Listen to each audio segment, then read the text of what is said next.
आप सभी का फिर से एक बार स्वागत है इस लेक्चर में।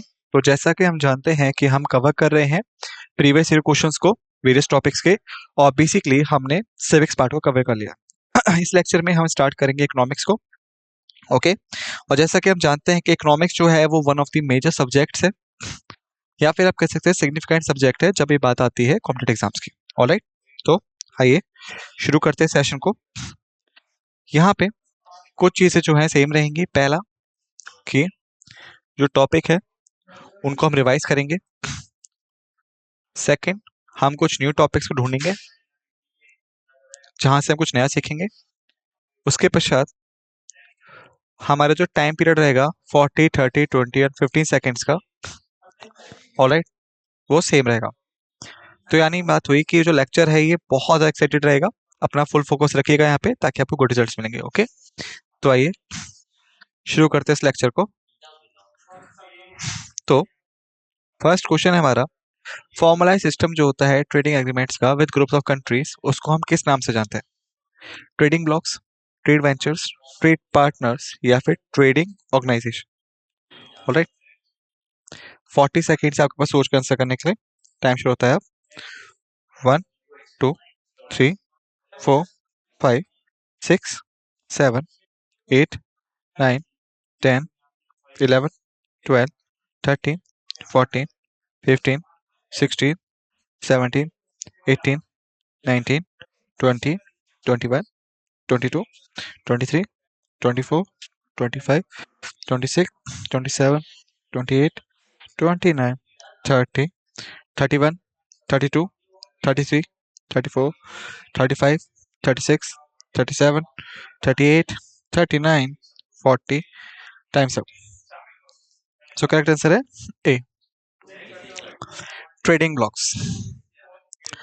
ये नेम होता है ट्रेडिंग एग्रीमेंट्स का कंट्रीज के साथ में। ऑलराइट, और जो मेजर वन है इनमें से वो है यूरोपियन यूनियन। ओके, और यूरोपियन यूनियन में कई सारे कंट्रीज आते हैं जो कि फॉर्मुलेट करते हैं ट्रेडिंग ब्लॉक्स को। ऑलराइट, तो अगर अगर आपको यूरोपियन यूनियन में एंट्री मिल रही है तो बेसिकली आपके पास सभी पार्टनर्स की, जो यूरोपियन यूनियन के पार्टनर्स हैं, उन सबका एक्सेस होगा। ऑलराइट, तो ट्रेड वेंचर्स क्या होंगे? बेसिकली ये होती है कंपनीज या फिर ऑर्गेनाइजेशंस जिसमें दो और मोर पीपल जो है वो इन्वेस्ट करते हैं और कमाते हैं। तो जो ऑर्गेनाइजेशन है, कंपनीज हैं जहाँ पे दो और ज़्यादा लोग इन्वेस्ट करते हैं और कमाते हैं, ये होती है वेंचर्स। जैसे मान लीजिए कि ये हैं आप और ये है आपका दोस्त, और इन दोनों ने इन्वेस्ट किया है एक रेस्टोरेंट खोलने में। तो जो रेस्टोरेंट है ये हो गया आपका वेंचर। ऑलराइट, और अगर हम बात करें ट्रेड पार्टनर्स की, तो ये वो पार्टनर्स होते हैं जिनके साथ हम ट्रेड करते हैं। ट्रेड ऑर्गेनाइजेशंस बेसिकली कंट्रोलर्स होते हैं, फैसिलिटेटर्स होते हैं। जैसे कि ये है आपका पर्सन और ये है आपका दूसरा पर्सन। ये दोनों ट्रेड करना चाहते हैं उसके साथ में, लेकिन ये दूसरे एरिया से बिलोंग करते हैं, दूसरे कंट्री से बिलोंग करते हैं, इनकी करेंसी डिफरेंट है। तो कैसे ये आपस में ट्रेड करेंगे? तो मान लीजिए कि यहाँ पे एक ऑर्गेनाइजेशन है इनके बीच में जो कि यहाँ से पैसे लेती है, कन्वर्ट करके यहाँ पे पैसे पहुंचा देती है। ठीक वैसे ही ये कंसाइनमेंट या मटेरियल यहाँ से यहाँ पहुंचाता है। ऑलराइट, तो अगर यहाँ पे कोई भी ऑर्गेनाइजेशन है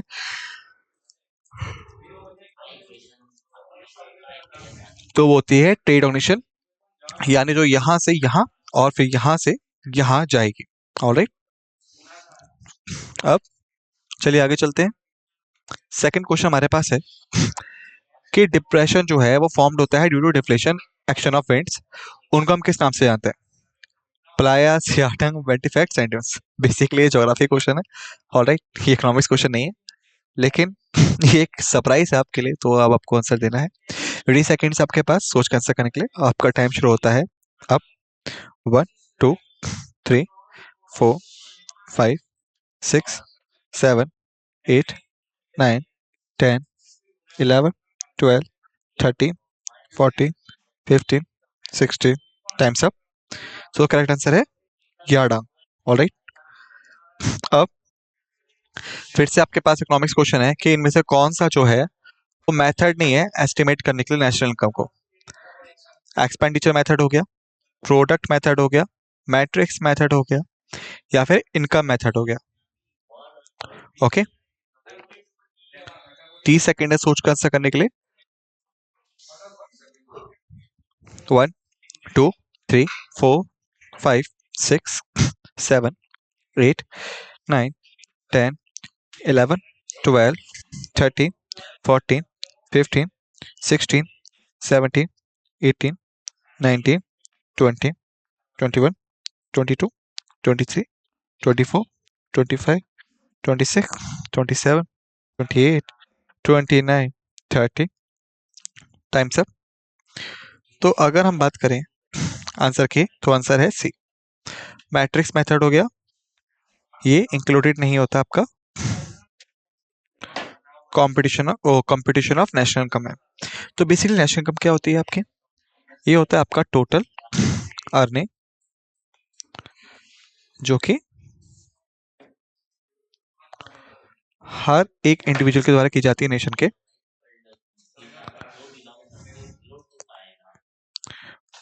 और आप कह सकते हैं इंडिविजुअल्स ऑफ द नेशन के द्वारा during a certain certain time period में, और आप कह सकते हैं बेसिकली फाइनेंशियल ईयर में। इंडियन फाइनेंशियल ईयर जो है वो अप्रैल से स्टार्ट होता है और खत्म होता है मार्च में। तो इस टाइम पीरियड के दौरान कितनी इनकम जो है वो कि इंडिविजुअल्स द्वारा कमाई गई है, ये पार्ट होती है आपके नेशनल इनकम में।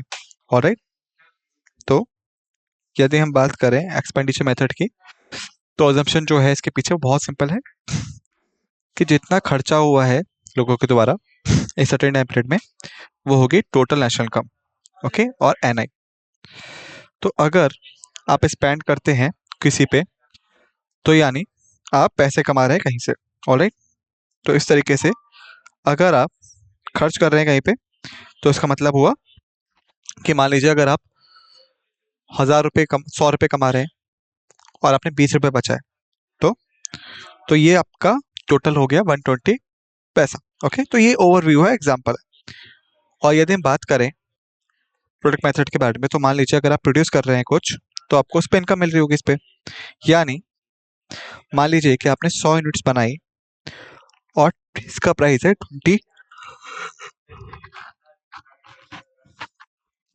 टोटल हो गया 2000, तो ये हो गया नेशनल इनकम। इनकम मेथड की हम बात करें तो टोटल अमाउंट जो आपको मिल रहा है बेचने के बाद एक, तो वो हो गया आपका इनकम। ओके, तो वो होगी नेशनल इनकम। तो ये है ओवरव्यूज बेसिकली मेथड्स के। लेकिन मैट्रिक्स मेथड जो है वो इसमें इंक्लूड ही नहीं होता। ऑलराइट, मुझे उम्मीद है कि आपको अब चीज़ें समझ में आ गए हों। ओके, अब चलिए आगे चलते हैं। जो मॉनेटरी पॉलिसी है इंडिया में, उसे कौन फॉर्मुलेट करता है? जो मॉनेटरी पॉलिसी है इंडिया में, उसको कौन फॉर्मुलेट करता है? Central government, industrial financial corporation of India, reserve bank of India, या industrial development bank of India. 40 seconds आपके पास सोच कर आंसर करने के लिए। आपका टाइम शुरू होता है अब। 1, 2, 3, 4, 5, 6, 7, 8, 9, 10, 11, 12, 13, 14, 15, 16, 17, 18, 19, 20, 21, 22, 23, 24, 25, 26, 27, 28, 29, 30, 31, 32, 33, 34, 35, 36, 37, 38, 39, 40। Times up. करेक्ट आंसर होगा इसका C, reserve bank of India. तो जो रिजर्व बैंक ऑफ इंडिया है बेसिकली वो स्टैब्लिश हुआ था आरबीआई एक्ट 934 के बाद। Okay, as an apex banking body in India, in India.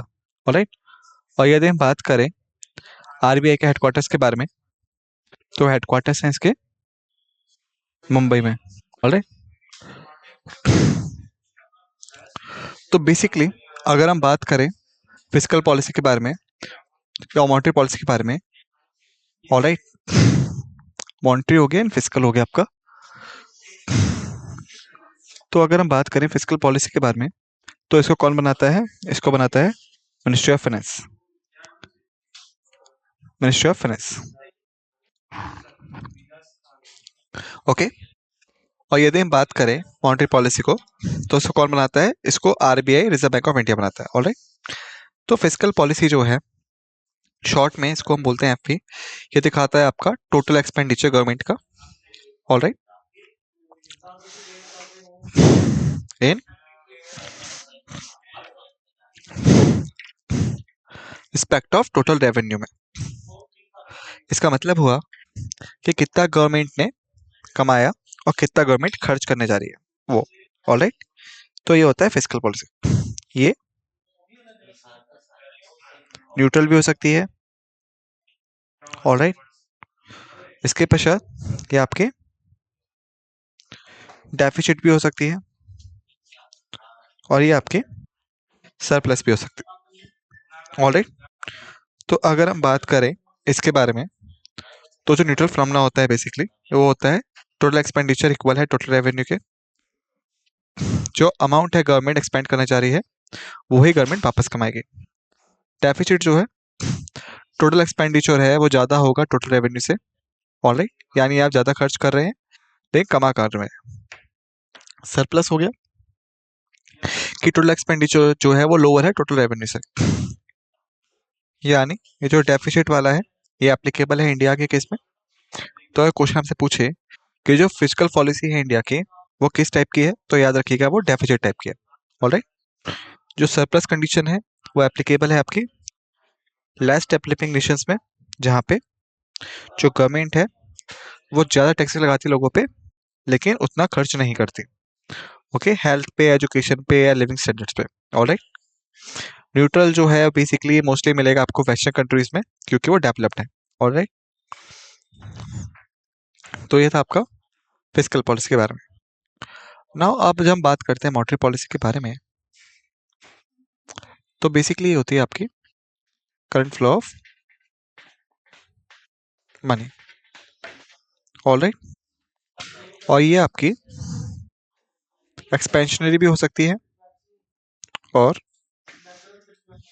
Contractionary भी हो सकती है, ऑलराइट।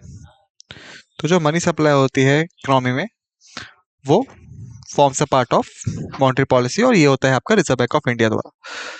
जब रिजर्व बैंक ऑफ इंडिया चाहता है कि मनी सप्लाई को बढ़ा दिया जाए तो ये हो जाता है आपका एक्सपेंशनरी, जब इंडियन रुपी का जो अमाउंट है इकोनॉमी में बढ़ेगा तब, ऑलराइट।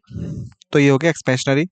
जब रिवर्स कंडीशन होगी इसकी, यानी जो आरबीआई है वो चाहता है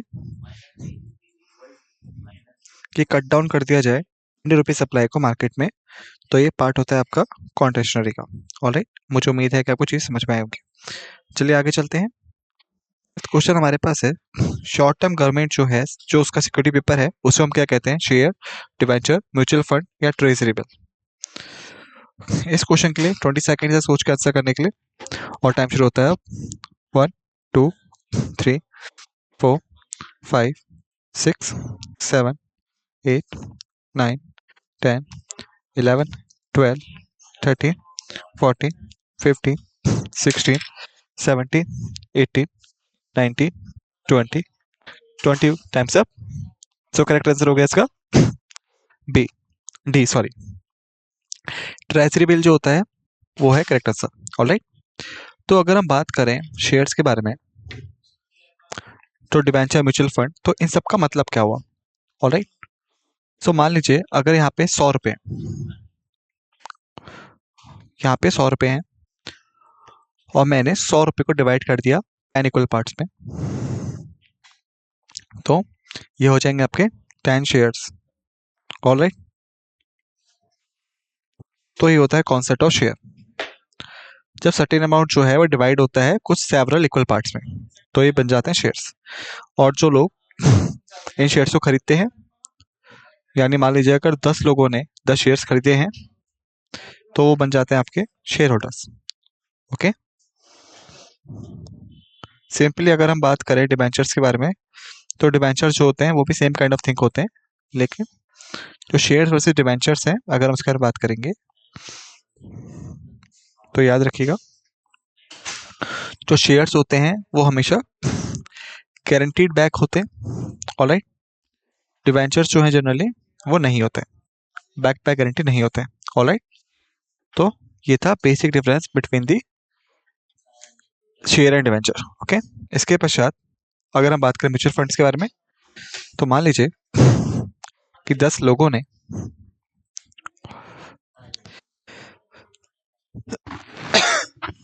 या आप बोल सकते हैं कि 10 लोग साथ में मिलते हैं और 10 रुपए लगाते हैं। ऑलराइट। और ये बन जाएगा 100 रुपए। ऑलराइट। तो ये होता है म्यूचुअल फंड्स, क्योंकि 10 पीपल जो है उन्होंने म्यूचुअली कलेक्ट किया अपने पैसों को यहाँ पे। तो इनमें से कोई भी जो है वो मनी को बोरो कर सकता है इसमें से, और फिर इसको रिटर्न करना पड़ेगा इसे कुछ इंटरेस्ट के साथ में। ऑलराइट। और तो बाकी मेंबर्स जो हैं जिन्होंने उस पैसे को यहाँ पे इन्वेस्ट किया था, उन सबको इंटरेस्ट में शेयर मिलता है। ऑलराइट। इस फंड से। तो ये था आपका शॉर्ट एग्जांपल म्यूचुअल फंड का। ट्रेजरी बिल्स की अगर हम बात करें, ट्रेजरी बिल्स क्या होते हैं, तो बेसिकली ये होते हैं आपके पेपर्स जो कि इशू कौन करता है, reserve bank of India on behalf of the government. Alright. और बेसिकली ये होते हैं आपके बोरो डॉक्यूमेंट गवर्नमेंट के। यानी मान लीजिए अगर गवर्नमेंट ने इशू किया है ट्रेजरी बिल्स ₹10 के लिए, इसका मतलब क्या हो गया कि जो पर्सन है जो कि एक ट्रेजरी बिल को बोरो करेगा आरबीआई से, उसको 10 करोड़ गवर्नमेंट को देने होंगे। ऑलराइट। और जो सर्टेन इंटरेस्ट है इस पे वो प्रॉमिस्ड होगा उस पर्सन को बाय द गवर्नमेंट। तो मान लीजिए ये एक मेथड है लोन का गवर्नमेंट्स का, जो गवर्नमेंट ऑब्टेन करती है पैसे को पब्लिक से। 6 क्वेश्चन हमारे पास है कि जो WTA है बेसिकली क्या प्रमोट करता है, financial support, global piece, trade या मल्टीलेटरल ट्रेड। इस क्वेश्चन का आंसर करने के लिए आपके पास है 30 सेकेंड्स। ऑलराइट।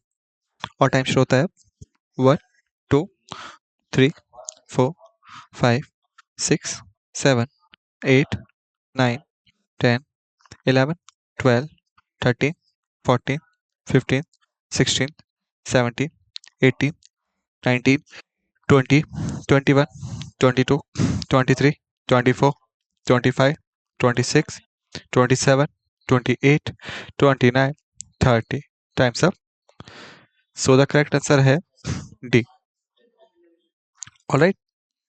अगर हम बात करें WTO के बारे में, तो बेसिकली इसका मतलब होता है वर्ल्ड ट्रेड ऑर्गेनाइजेशन। ऑलराइट। जो कि बेसिकली स्टैब्लिश हुई थी आपकी मराकेश एग्रीमेंट के बाद 1994 में। ऑलराइट। तो जो वर्ल्ड ट्रेड ऑर्गेनाइजेशन है बेसिकली 1984 में मराकेश एग्रीमेंट के बाद इसको स्टैब्लिश किया गया था, और इसने ग्लोबलाइजेशन को फैसिलिटेट किया। तो इसीलिए ये डील करता है मल्टीलेटरल ट्रेड के साथ में। और यदि हम बात करें फाइनेंशियल सपोर्ट के बारे में, तो बेसिकली इसको कौन डील करता है, इंटरनेशनल मॉनेटरी फंड, या फिर आप कह सकते हैं world bank. Alright. Global piece जो है बेसिकली उसको कौन देखता है, यूनाइटेड नेशंस देखता है। जो यूनिटल ट्रेड है बेसिकली उसको कौन देखता है, कंट्रीज ही देखती है बाय FTA, या फिर आप कह सकते हैं by free trade agreements. Okay. लेकिन जब बात आती है ये मल्टीलेटरल ट्रेड की, तो WTO रूल्स प्ले करता है। चलिए आगे चलते हैं। 7th क्वेश्चन है हमारे पास कि किस मार्केट कंडीशन में जो आपके फर्म्स है उनके पास एक्सेस कैपेसिटी होती है, परफेक्ट कॉम्पिटिशन, मोनोपोलिस्टिक, ड्यूओपोली या ओलिगोपोली। 20 सेकेंड्स आपके पास सोच के आंसर करने के लिए, और आपका टाइम शुरू होता है अब। 1 2 3 4 5 6 7 8 9 10 11 12 13 14 15 16 17 18 19 20 21। Times up. जो करेक्ट आंसर है इसका मोनोपोलिस्टिक कंपटीशन में। ओके, तो जो मोनोपोलिस्टिक कंपटीशन होता है, मार्केट फॉर्म जो होती है ये, इसमें होती है फर्म्स के पास एक्सेस कैपेसिटी, क्योंकि यहाँ पे होती है इजी एंट्री और एग्जिट फर्म्स की। ऑलराइट, जो सिमिलर होती है, क्योंकि ये लोग सिमिलर बट डिफरेंशिएटेड प्रोडक्ट्स बेच रहे होते हैं। चलिए आगे चलते हैं। 8th क्वेश्चन हमारे पास, जो प्राइस थ्योरी है उसको हम किस नाम से भी जानते हैं? मैक्रो, डेवलपमेंटल, या पब्लिक, या माइक्रो इकोनॉमिक्स?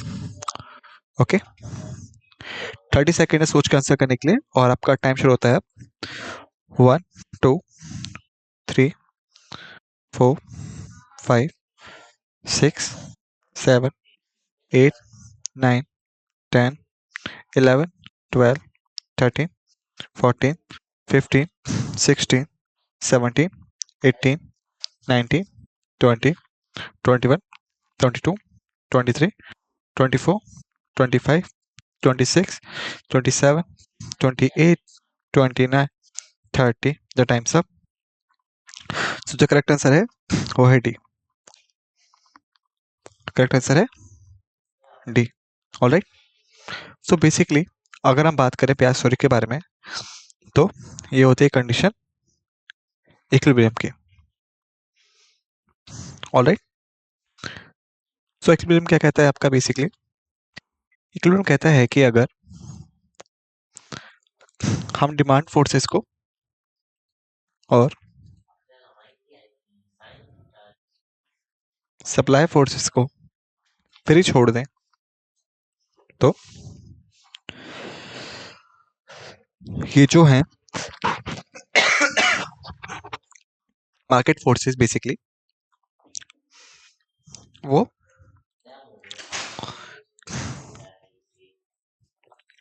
लेके आएंगे इक्विलिब्रियम प्राइस को। ऑलराइट, तो ये होता है बेसिकली आपका प्राइस थ्योरी के द्वारा डिफाइंड। बेसिकली कहता है कि अगर हम ये कहता है कि अगर हम मार्केट को कंट्रोल करने की कोशिश ना करें, डिमांड एंड सप्लाई को कंट्रोल कोशिश ना करें, यानी डिमांड को ना बढ़ाएं ना घटाएं।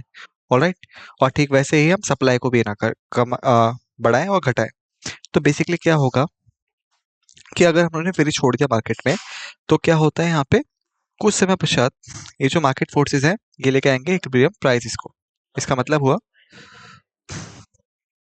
कि जो डिमांड एंड प्राइस है वो इक्वल हो जाएगा आपका सप्लाई प्राइस के। ऑलराइट, लेकिन जनरली ये पॉसिबल नहीं होगा सभी क्वांटिटीज के केस में, और आप कह सकते हैं कि जनरली ये पॉसिबल होता है कुछ कमोडिटीज के केसेस में। ऑलराइट, तो इसीलिए ये आता है अंडर माइक्रो इकोनॉमिक्स। ओके, मुझे उम्मीद है कि अब आपको चीजें समझ में आ गई होंगी। चलिए आगे चलते हैं। क्वेश्चन 9th है, प्रेजेंट में इंडिया कौन सा फॉलो कर रहा है? फिक्स एक्सचेंज रेट को, फ्लोटिंग एक्सचेंज रेट को, पैक्ड अप एक्सचेंज रेट को, या पैक डाउन एक्सचेंज रेट को? 20 सेकेंड है सोच के आंसर करने के लिए, और टाइम शुरू होता है 1 2 3 4 5 6 7 8 9 10 11 12 13 14 15 16 17 18 19 20। Times up. So correct answer हो गया यहाँ पे फ्लोटिंग एक्सचेंज रेट। ऑलराइट, तो अगर हम बात करें एक्सचेंज रेट के बारे में, तो इसका मतलब क्या होता है कि ये होता है rate of exchange of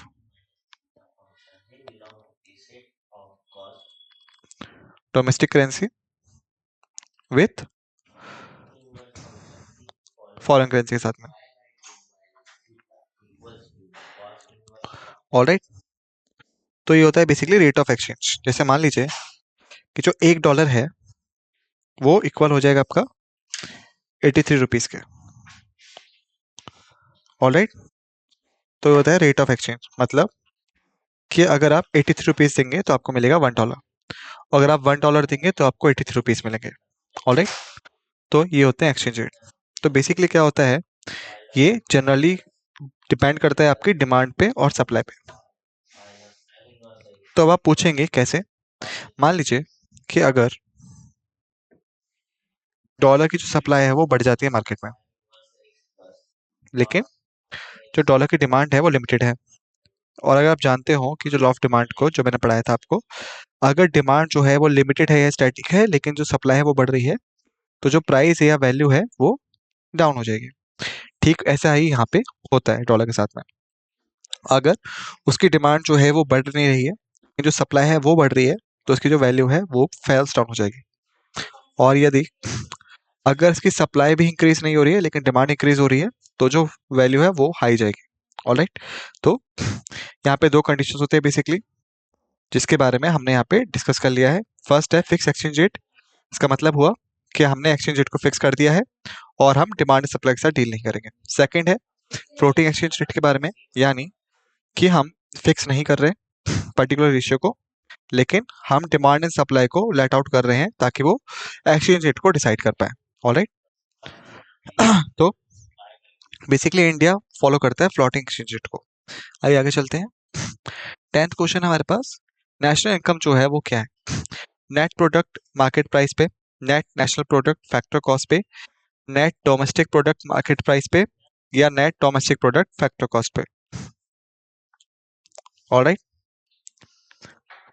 30 seconds आपके पास सोच कर आंसर करने के लिए। टाइम शुरू होता है अब। 1 2 3 4 5 6 7 8 9 10 11 12 13 14 15 16 17 18 19 20 21 22 23 24 25 26 27 28 29 30। The times up. So correct answer है इसका B, net national product factor cost पे। ऑलराइट, ओके, तो इस चीज को याद रखिएगा। जो डेफिनेशन नेशनल इनकम की वो है वो मैं आपको बता चुका हूँ कि ये थ्योरेटिकल डेफिनेशन जो थी वो हमने डिस्कस कर ली है पहले। ऑलराइट, और ये जो है ये सिस्टमैटिक डेफिनेशन है, स्टैंडर्ड डेफिनेशन भी आप कह सकते हैं, या साइंटिफिक टर्म्स में भी। तो सिस्टमैटिकली जब हम बात करते हैं नेशनल इनकम के बारे में, तो ये होता है net national product factor cost पे। ओके, चलिए आगे चलते हैं। 11th क्वेश्चन है हमारे पास कि इनमें से कौन सी फॉलोइंग एजेंसी रिलीज करती है इकोनॉमिक आउटलुक रिपोर्ट को। ऑलराइट, ये बेसिकली हर साल रिलीज की जाती है, लेकिन क्योंकि ये क्वेश्चन 2010 में पूछा गया था तो इसलिए ये ईयर यहाँ पे मेंशन है। ऑलराइट, ऑप्शन है आपके planning commission, PM's economic advisory council, French commission, या reserve bank of India. 20 second से सोच के आंसर करने के लिए, और आपका टाइम शुरू होता है अब। 1 2 3 4 5 6 7 8 9 10 11 12 13 14 15 16 17 18 19 20। Times up. सो आइए आगे देखते हैं आंसर। सो करेक्ट आंसर है इसका पीएम्स इकोनॉमिक एडवाइजरी काउंसिल। ये रिस्पॉन्सिबल होती है आपकी रिलीज करने के लिए इकोनॉमिक आउटलुक को हर साल। ऑलराइट, चलिए आगे चलते हैं। 12th क्वेश्चन है हमारे पास कि इंडिया और यूएस जो है इन्होंने फाइनलाइज किया है किस एग्रीमेंट को। तो बेसिकली 2010 में साइन हुआ था, लेकिन ये स्टिल इंपॉर्टेंट क्वेश्चन है। अगर क्वेश्चन रिवर्स हो गया कि इनमें से कौन सा एग्रीमेंट जो था वो इंडिया और यूएस के बीच साइन हुई 2010 में, तो आपको इसको आंसर करना पड़ेगा। ऑलराइट, तो इसीलिए यहाँ पे अटेंटिव रहिएगा। 15 सेकेंड्स आपके पास सोच कर आंसर करने के लिए, और टाइम शुरू होता है अब। 1 2 3 4 5 6 7 8 9 10 11 12 13 14 15। Times up. So correct answer है all of the above. Trade and investment, intellectual properties और ट्रेडिशनल नॉलेज, जितने भी एग्रीमेंट से ये सारे साइन हुए थे। ओके, चलिए आगे चलते हैं। 13th क्वेश्चन है हमारे पास, the exchange of commodities between two countries, ये रेफर्ड होते हैं किस तौर पे? Balance of trade, bilateral trade, volume of trade, या फिर मल्टीलेटरल ट्रेड के तौर पे। 50 सेकेंड्स आपके पास सोच के आंसर करने के लिए। टाइम शुरू होता है अब। 1 2 3 4 5 6 7 8 9 10 11 12 13 14 15। The times up. ओके, तो इसका जो आंसर है यहाँ पे 5 सेकेंड्स मैंने आपको दिए हुए हैं एडिशनली। ऑलराइट, अब मैं आपको आंसर दिखाऊंगा। तो आंसर है इसका सी, वॉल्यूम ऑफ ट्रेड। तो ये है आपका volume of trade. Okay, 14th question हमारे पास है, अगर ए की जो वांट है वो डिमांड बनेगी, लेकिन कब? एबिलिटी टू परचेज के साथ में, नेसेसिटी टू बाय के साथ में, डिजायर टू बाय के साथ में, यूटिलिटी ऑफ द प्रोडक्ट के साथ में। तो बेसिकली ये डेफिनेशन है डिमांड की, और बहुत ही बेसिक क्वेश्चन है। 15 सेकेंड से आपके पास सोच कर आंसर करने के लिए, और आपका टाइम शुरू होता है अब। 1 2 3 4 5 6 7 8 9 10 11 12 13 14 15, टाइम्स अप। सो आंसर है इसका डी। ऑलराइट, तो अगर आपको कुछ चीज चाहिए और अगर आपको लगता है कि वो चीज जो है वो आपकी डिमांड को फुलफिल कर सकती है, ऑलराइट, और उसकी जो यूटिलिटी है वो आपकी एक्सपेक्टेशन से मीट करती है, तो ही आप उसे खरीदेंगे। ऑलराइट, अगर वो आपके एक्सपेक्टेशंस को मीट ही नहीं करती तो आप उसे खरीदेंगे। ओके, तो यूटिलिटी ऑफ प्रोडक्ट जो है वो फर्स्ट, सबसे first of the most concern है इसका डिमांड का। ओके, 15th क्वेश्चन हमारे पास, जो टर्म है micro economics and macro economics, वो किसने दिए थे? अल्फ्रेड मार्शल ने, रैगनर नॉर्स्की ने, रैगनर फ्रिक्स ने, या जेएम कीनस ने? 50 सेकेंड्स आपके पास सोच के आंसर करने के लिए, और टाइम शुरू होता है अब। 1 2 3 4 5 6 7 8 9 10 11 12 13 14 15 16, टाइम्स अप। करेक्ट आंसर है इसका जेएम कैनिस ने, जिन्होंने माइक्रोइकोनॉमिक्स एंड मैक्रोइकोनॉमिक्स टर्म्स दिए थे। ओके, सो स्टूडेंट्स, बेसिकली इस लेक्चर में हमने इकोनॉमिक्स का फर्स्ट पार्ट कवर कर लिया है। 15 क्वेश्चंस हमने कवर किए हैं। नेक्स्ट लेक्चर में हम 15 और क्वेश्चंस देखेंगे इकोनॉमिक्स के। ओके, तब तक सभी फैक्ट्स एंड फिगर्स को आप रिवाइज कर लीजिएगा जो हमने यहाँ पे डिस्कस की है इस लेक्चर में, और रेडी रहेगा दूसरे लेक्चर के लिए। इसके साथ इस लेक्चर को समाप्त करते हैं। आप सभी का धन्यवाद।